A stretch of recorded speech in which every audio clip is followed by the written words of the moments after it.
বাংলাদেশের মানবিক রাজনীতি বাংলাদেশকে উনি বলেছেন যে বাংলাদেশকে আমি সিঙ্গাপুর আমেরিকা বানাবো না, আমি বাংলাদেশকে সমৃদ্ধ এবং একটি সাফল্যময় দেশে আমি পরিণত করার চেষ্টা করব। তো ওনার যে প্ল্যান আছে, উনি যে বলেছেন যে আই হ্যাভ এ প্ল্যান, সেই প্ল্যান সম্পর্কে আমাদেরকে বলছেন আমরা কীভাবে কাজ করতে পারি। উনি প্ল্যানকে বাস্তবায়ন করবেন। আমি বিশ্বাস করি উনি যেটা মুখে বলেন সেটা অন্তরে ধারণ করেন এবং সেটা উনি করেন। উনি চেষ্টা করবেন, কারণ ওনার পারিবারিক যে ইতিহাস, শহীদ রাষ্ট্রপতি জিয়া রহমান একজন সৎ দেশপ্রেমিক সাহসী মানুষ ছিলেন।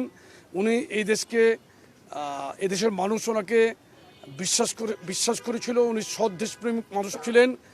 উনি এই দেশকে তলাবিহীন জুরির বদনাম থেকে এই দেশকে রক্ষা করে উনি একটি আপনার শক্তিশালী অর্থনীতির বাংলাদেশে পরিণত করেছিলেন। কৃষি বিপ্লব করেছিলেন, শিল্প বিপ্লব করেছিলেন, এই দেশ থেকে জনশক্তি রপ্তানি করেছিলেন, এই দেশ থেকে আপনার এক্সপোর্ট শুরু করেছিলেন।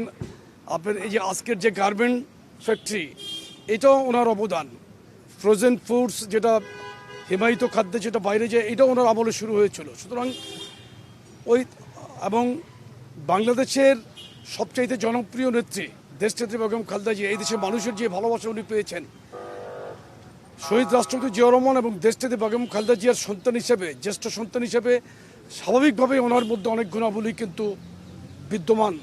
বংশীয়ভাবেই কিন্তু উত্তরাধিকার সূত্রেই কিন্তু উনি এটা পেয়েছেন। আমি মনে করি সেই ধারাবাহিকতা রক্ষায় উনি সচেষ্ট এবং উনি এটা পারবেন বাংলাদেশকে সমৃদ্ধ বাংলাদেশে পরিণত করতে।